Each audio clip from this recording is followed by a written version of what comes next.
денес се чувствувам како вистинска филмска звезда и како вистински господин.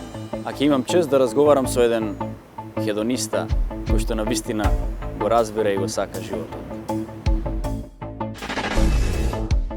Секогаш поставувајте си високи цели, учете, надоградувајте се, читајте книги и негувајте добри навики.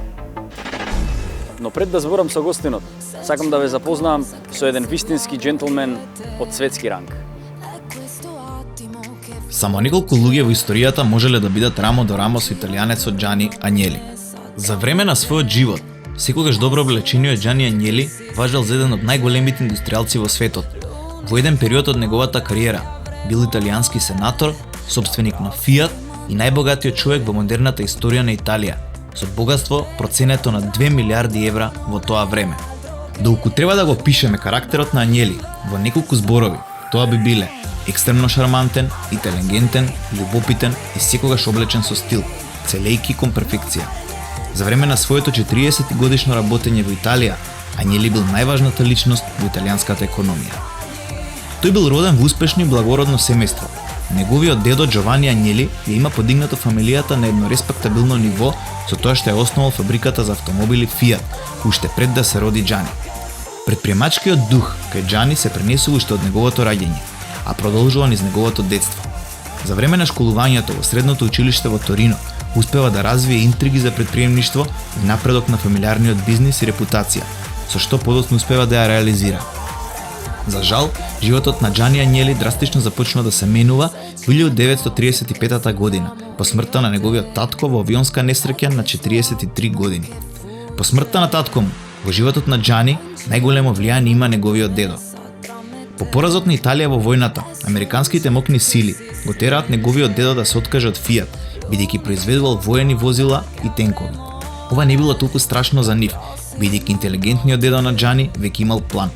Се спогодил со транзиционата власт и поставил негов човек кој бил од доверба и доволно паметен да ја води компанијата, се додека Џани не созрее доволно за да може да ја превземе контролата. Во 1966 година Џани Ањели ја превзема целата контрола врз бизнисот и започнува да го зајакне. Фиат бележи експлозивен раст и се шири на пазарите во Русија, Шпанија и Јужна Америка. Започнува да се занимава со градежништво, финансии, телекомуникации и медиуми. Успева да го направи своето владење премногу силно со купувањето на Ла Стампа и Кориере де Сера, двата најголеми дневни весници во Италија. Со тоа Џани станува најголем приватен сопственик и се стекнува со огромно влијание. Еден од неговите омилени бизниси бил фудбалскиот клуб Јувентус, еден од најреспектабилните клубови во Италија. Врската на неговото семејство со Јувентус започнува уште во 1923 година, а продолжува под раководството на Џани од 1947 до 1954 година. Поради здравствени причини се откажува од раководната функција во клубот, но останува негов сопственик се до неговата смрт. Познато е дека Џани со неговиот хеликоптер слетувал на тренинзите на неговиот тим и разговарал со секој играч, а му се јавувал на председателот на клубот секој ден во 6 часот наутро. Други поважни инвестиции на Џани били аквизацијата на Алфа Ромео, Ланчија и акции во Ферари, како и Масерати. Како вистински бизнисмен, Џани Ањели имал способност да направи добри бизнис сделки. Влијанието на Џани и Фиат врз италијанската економија било огромно. Од земјоделска нација, тој ја прави Италија центар на индустријата. За кратко време, Италија станува 6-та најбогата земја во светот, каде што се повеќе и повеќе се отвараат бизниси. Можете да слушнете дека Џани Ањели бил познат како некрунисаниот крал на Италија. Огромните делови од италијанската економија, преку растењето на Фиат, неговите пријателства со најмокните светски лидери, му ја дадоа таа титула. Покрај успесите кои ги имал, Ањели бил познат и по неговиот животен стил. Секогаш околу себе бил окружен со убави дами, автомобили и сакал квалитетна уметност. Џани Ањели бил поем за тоа како треба да изгледа еден италијански фраер. Извор на шарм и елеганција, кој воедно дава доза на моќ.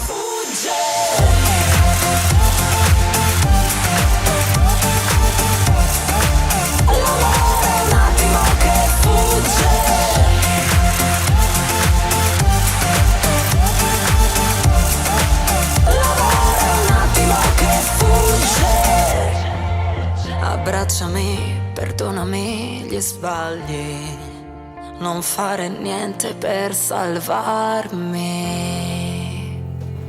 Една од најубавите работи во джентлменството е љубовта кон автомобилите. А денес сум со еден таков господин. Здраво Марко, и како си? Здраво Жаре, супер, одлично се чувствувам. Чест ми е што сум дел од вашата емисија за убави работи и која пропагира здрави и навики. Баш ни е драго, нас ни е помило, верувани, задоволството е наше што сме еве тука во вашиот салон и што имаме можност да си позборуваме на убави джентлменски теми. Важиш за еден успешен менаџер и дефинитивно носиш голема одговорност во работата. Како се справуваш со сите тие работи? Па, секојдневието е секогаш предизвикувачко, поготово во мала држава каде што со неколку работи може да има големи промени. Меѓутоа беше навистина голем предизвик пред 6 години точно. Ние ги водиме пазарите Македонија и Косово и можам да кажам дека сум презадоволен. Заедно со тимот успеавме да направиме успешна приказна, што се потврдува со резултатите од минатата година, каде сме лидери во премиум сегментот. Одлично, само продолжете со тие успеси. Сакам да те прашам како лидер, како менаџер, ако треба да одбереш 3 работи што треба да ги поседува еден таков джентлмен, кои би биле тие? Па секогаш овие прашања ви се дели 3 или 5 или неколку работи кои што е многу тешко да ги кажеме, меѓутоа е да се ако обидам. имаш 10 слободно кажи. Да се обидам да кажам или за еден менаџер, нели најважно е добро да менаџира, да раководи. Тоа е во мојот и во другите случаи сте работи за персоналот со кој што треба да ја споделите истата визија и мисија до која што ќе стигнете, да сте отворени за работа, да изградите доверба и можам слободно да кажам дека успехот не е на еден човек, тоа е тимски успех.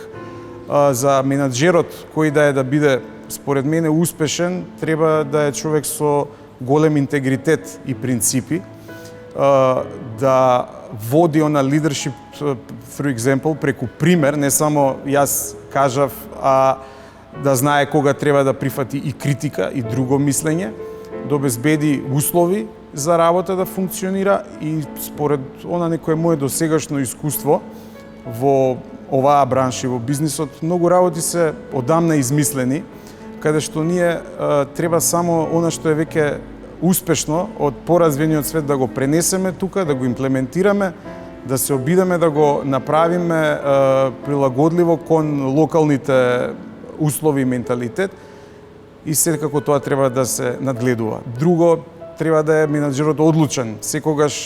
Некогаш треба да се донесе брза одлука. Треба да има високи етички и морални норми, љубезност, честност, искреност и така. А нормално да не заборавиме стручноста, доаѓа професионалноста исто од една од побитните атрибути за успешен менаџер. Се сложувам апсолутно и не треба да се плашиме некогаш да правиме грешки затоа што нели од грешките се учи и се расте. Тие што ве познаваат ќе кажат дека сте човек кој што негува добар углед. Кои се за вас, Марко, вистинските вредности во животот? За мене лично еден тежок збор асоцира на некоја англиски господин, нормално елек, кравати, лептирки, чадори, шешири. Да. Меѓутоа, мислам дека тука станува повеќе како атрибути човечки, како што ги спомнав, се тие некои принципи, честност, искреност, интегритет, кои што доаѓаат од најрана возраст, пред се од фамилијата, треба да е домашно воспитување, кое го пренесува во секој аспект од живењето. Не е само на работа да си супер, дома да си за никаде, или со комшијата еден си добар, со другиот не. Тоа се некои навики на оној бон тон. И треба да си угледен, умерен во работите што ги правиш, со почит, со секого да се однесуваш со љубезност. Друго што да додадам, тука има многу работи кои што може да се говорат, нели, љубов и така натака. Меѓутоа произлегуваат многу работи да си пред се задоволен лично. Фамилијата е тука потпора позади секој, мислам, човек кој што стои зад него. и да негува здрави и добри вредности и навики. Дали сметаш дека добрите навики се клучни во развој на кариерата на еден джентлмен млад и успешен? Секако не само за некој джентлмен, тоа е за секој човек добрите и здрави навики кои што порано се отпочнат, мислам дека во долг рок само може да се подобрат уште повеќе. Не може да се стане полош ако си имал здрави навики. Мислам секој ќе биде мотивиран да ги унапреди или да научи нешто ново, затоа што човекот е битие кој што се усовршува, секој ден нешто ново се учи. Исто е дал е менаџер, дал е друг работен, ако не инвестира, ако не се прилагодува на новонастанатите услови, ситуации, новитети што следат, тогаш он ќе тапка во место. Спомнавте како за вас изгледа еден джентлмен, а што мислите, што представува самиот тој поим джентлмен?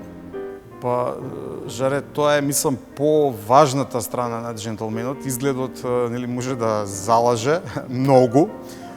По-важни се оној другиот атрибут што го напоменавме, вистинските вредности. Мислам дека джентлмен е човек со вистински вредности од секој аспект, во секое поле, во секоја прилика знае да се однесува како што треба, како што доликува. Она што ги повторивме, тие се некои работи, човек од интегритет, голем човек кој што сега во секојдневието, да го кажеме пластично, знае да отвори врата на дама, да причека, да придржи, на постар човек да отстапи место, да е спремен да помогне со тоа што го знае или ако може. Едноставно, мислам дека джентлменството не е само на, нели, гледајме, слушаме што ти кажувам, не ме гледај што правам. Буквално е она, не изгледам супер, све се дотеравме, сите сме одлична слика, меѓутоа постапките ако не одговараат, тука све паѓа во вода. Тоа е само оно што се вика еден печаток, трајните вредности што треба да се гајат. Тука човек треба да работи прво сам со себе, да се само мотивира, да учи, да гледа и мислам дека тие се атрибутите на джентлменството, односно па и на човекот како битие. Како битие, да. Една од главните работи во джентлменството е трпение, а за да си добар возач и да си добар соучесник во сообраќајот, треба да имаш трпение и да негуваш една добра сообраќајна култура. Сега јас и Марко ќе се повозиме малку низ нашиот град да видиме дали тоа е навистина така.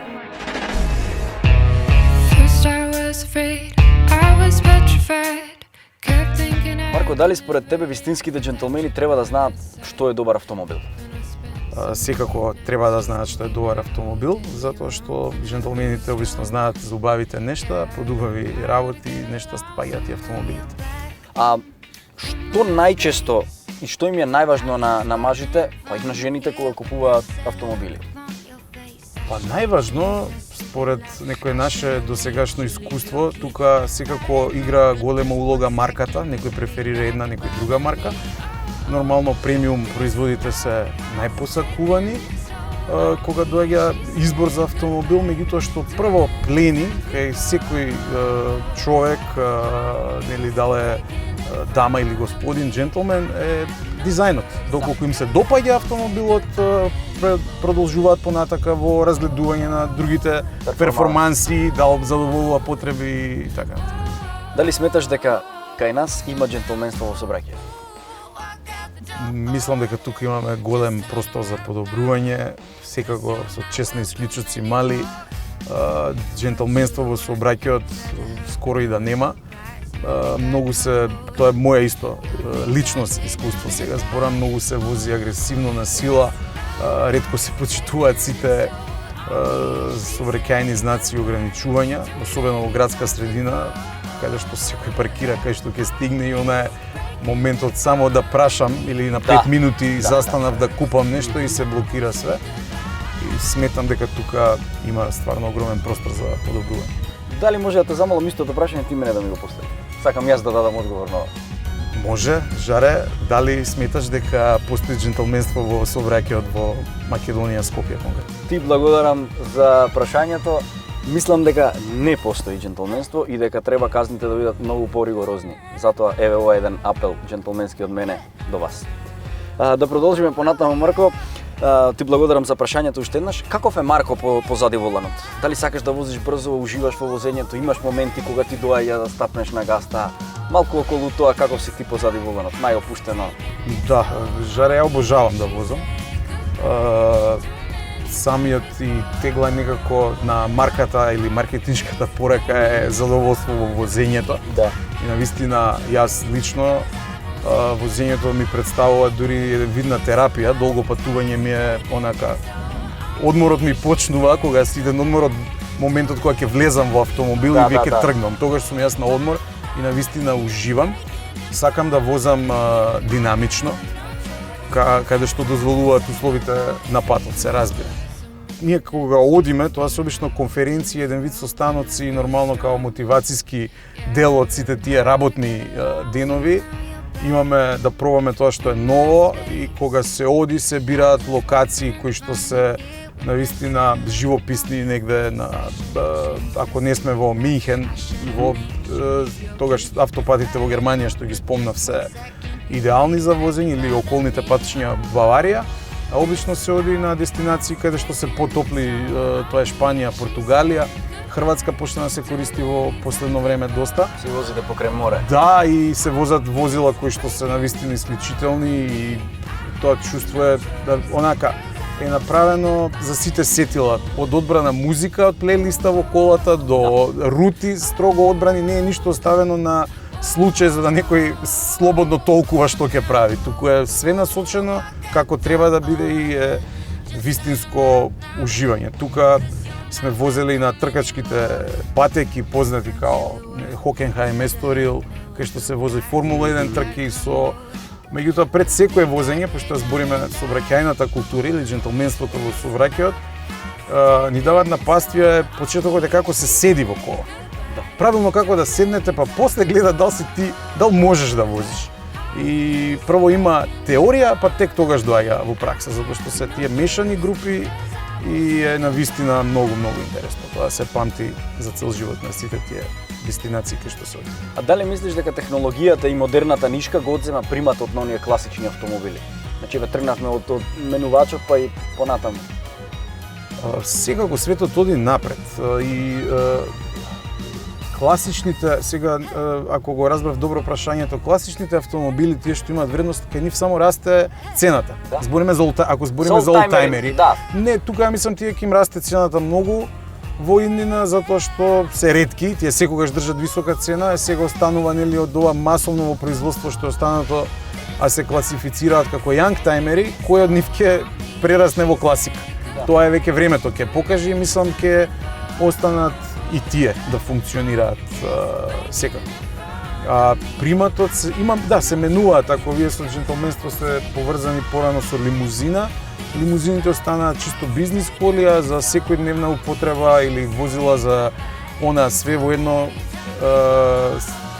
SUV или кај нас како ги викаме SIV во нашата фирма, джиповите народски кажано го презимаат приматот ради практичност.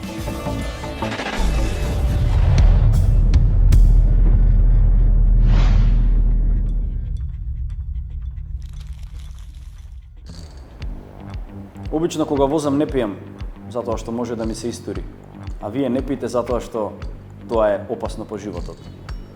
Марко, се вративме тука. Кажи ми, дали пиеш и возиш во исто време? Не, тоа не го практикувам.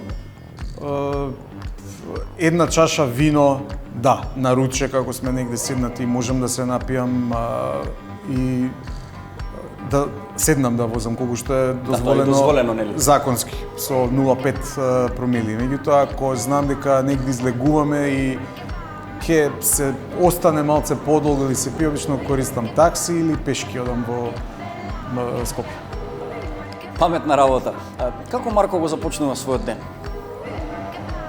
Денот вообичаено е, пошто сум фамилиарен човек со две керки, кои што се во основно школа, сега со пандемијава која трае веќе година дена, малце ни се изменија навиките, пошто се работи, односно они учат од дома онлайн, па јас секогаш и претходно, па и сега сум тој прв што се буди. Ако има луфта, пијам обавезно едно кафе дома да го онака на мир сакам да го испијам. Жена ми не е таа што ми прави друштво, пошто не пие кафе. Ги будам останатите и станува, нели, секој за своите обврски, обавезно доаѓа оној туш утрински ми е многу, не знам, навика и убаво ми доаѓа како рестарт и почеток на денот.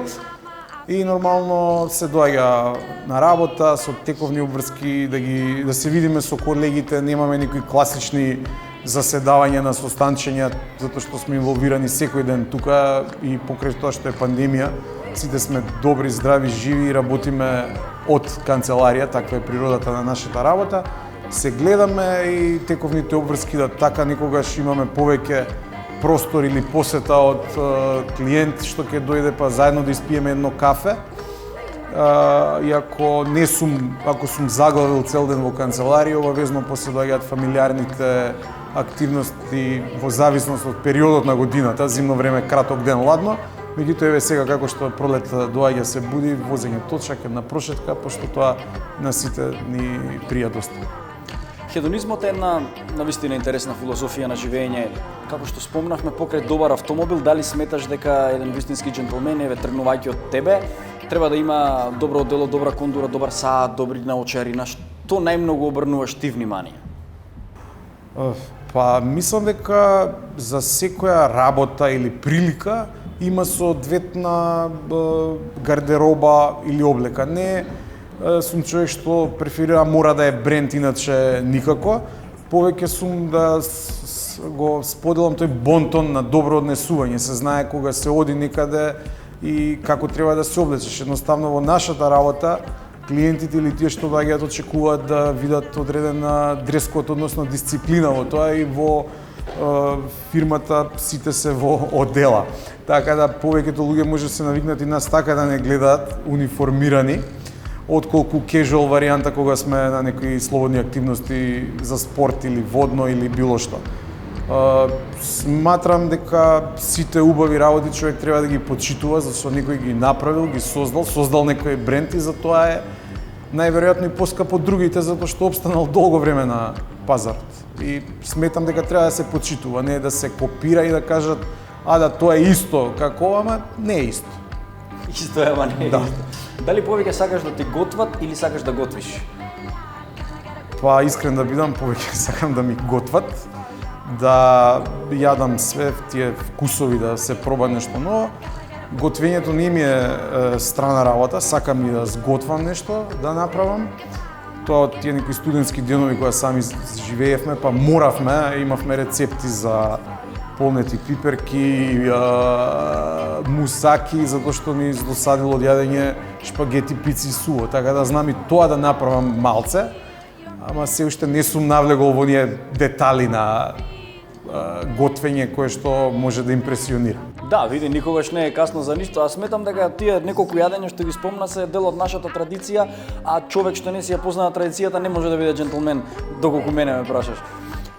Сакам да те прашам, имаш ли некој автомобил што си го посакувал, а не си можел да го имаш, или поедноставно кој е твојот автомобил од соништата?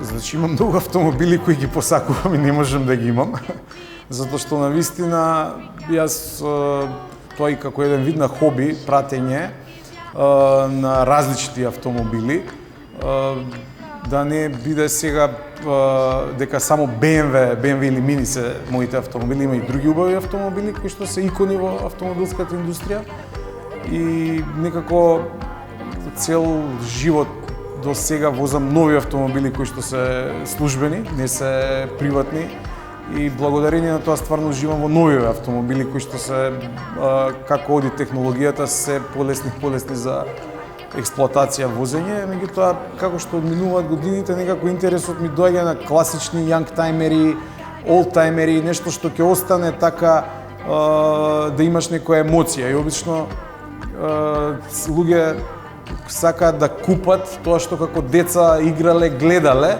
и во зависност кој од која генерација е, ги гледа тие возила. Па можам тука има многу, навистина не можам сега, не сакам да кажам, ако од BMW тоа е M3 E30 е возило кое се создава нова класа, нова категорија на возила. Мини е денеска истото возило, дизајнерски гледано, тоа се многу ретки возила во автомобилската индустрија да задржат ист дизајн после 50-60 години од вистинска класика. Да.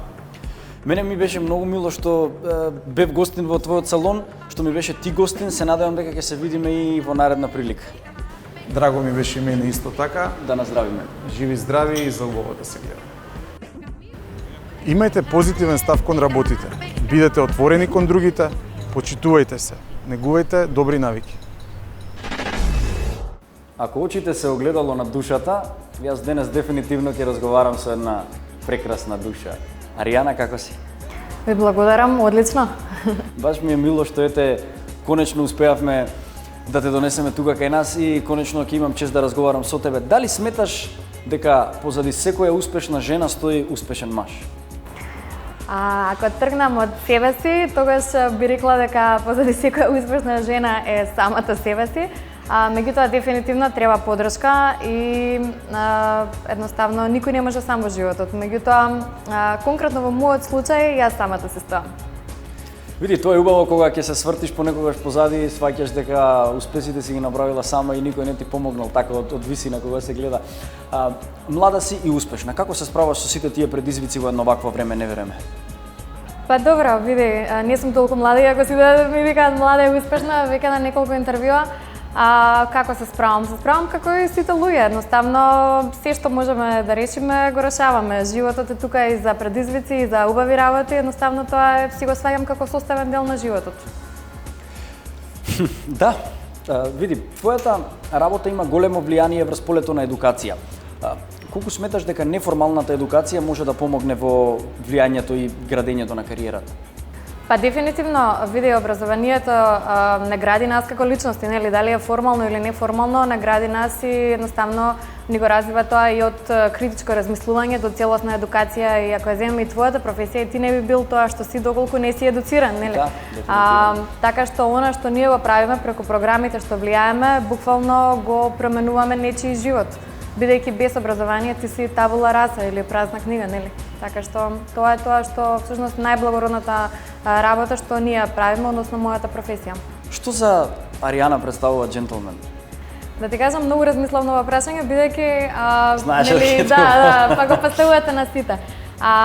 Джентлменот дефинитивно за мене човек кој што има интегритет и човек кој што разбира до каде се границите, доколку постојат граници и го почитува тоа. Значи не е наметлив, како да кажам. Во поширока смисла би рекла дека тоа е човек кој што е изграден, кој што има став и има личност. Сметаш дека Македонија има джентлмени? Па види, не можеме да кажеме дека нема, бидејќи тоа генерално како се градиме ние како личности, нели? Се е од домашното воспитување. Ако одиш на психолог, ако имаш некој проблем, ќе ти кажат сврти се према детството. И сега зошто према детството? Затоа што ние кога ќе се родиме, всушност, се она што го примаме во нашата подсвест е она што го гледаме пред нас. Значи, она што го гледаме дома. Ако ние сме родени во семејство каде што таткото има почит спрема мајката, каде што едноставно ги гледаме тие вредности и таа личност утре кога ќе се развие, ќе живее со тие вредности. Значи не можеме да кажеме дали има или нема кога ние сме олицетворение на она што сме го живееле и сме го виделе во животот. Така што дефинитивно сметам дека се е до домашното воспитување и од таму можеме да кажеме дека има многу воспитани луѓе тука. А сметаш дека кај нас мажите ги поддржуваат жените? Како дополнување на првото прашање? Па да, види, ако ме прашаш што би сакала кај еден маж, дефинитивно би сакала некој партнер кој што ќе ми биде емотивна и, не знам, животна поддршка во животот, бидејќи животот е еден, сите доаѓаме сами на светот, сите сами ќе си отидеме, меѓутоа во овој период тука, во овој уникатен и прекрасен живот и што имаме можност да го живееме, мислам дека сакаш да го преживееш со некој што знаеш дека е 100% посветен на тебе и ти си 100% посветен на него. Да, тоа е една голема вистина кон која што сите тежнееме, нели? Кога веќе го спомна тоа, што прво заприметуваш кај мажите? Очите, Знаеш, како се вика, the eyes chico, they never lie. А потоа и цел го гледам, нели, го сканирам нормално, меѓутоа прво очите. Бидејќи ти така почнеш со очите се олицетворение на душата, така што и јас би се согласила. Очите и насмевката, тоа се нешто кое што никој не може да ти го одземе. Аријана, ми беше навистина мило што беше со мене тука, што ме разубави и мене и овој прекрасен простор овде. Се надевам дека ќе се видиме во наредна прилика, ти остани каква што си и продолжи да го правиш тоа што го правиш. Ви благодарам и на вас да поканате, имате прекрасна емисија и уште многу успешни емисии. Да дозволуваше времето најџентлменски ќе ти бакнев рака, но не можам така да... Тоа е тоа, останете со нас и понатаму.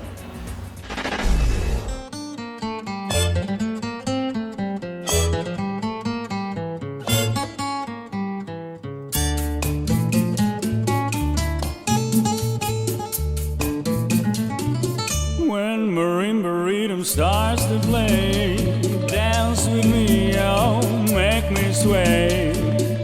Like a lazy ocean hugs the shore, hold me close, baby, sway me more.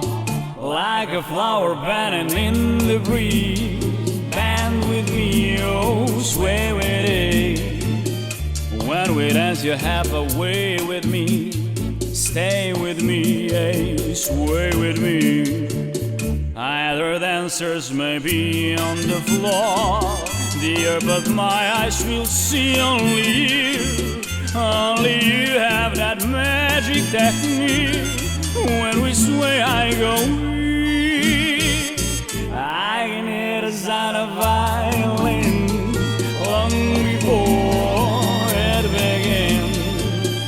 Make me thrill as only you know how. Sway me smooth, sway me now.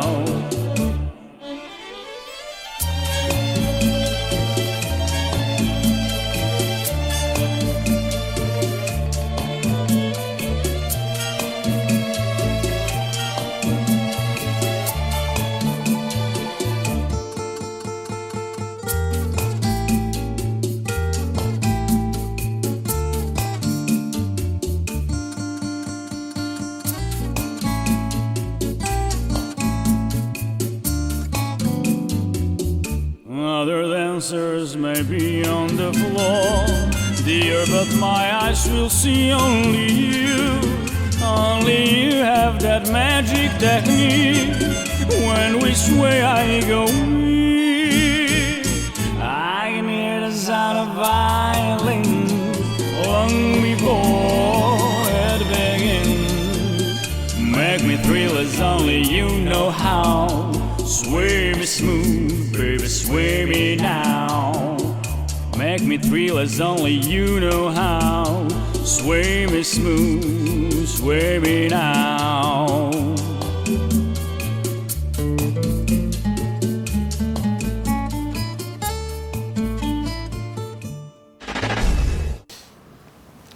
Денес разговаравме со еден вистински господин, вистински хедониста кој што ужива во добри автомобили. А вие, за да бидете вистински джентлмени, читајте книги секој ден барем 30 минути.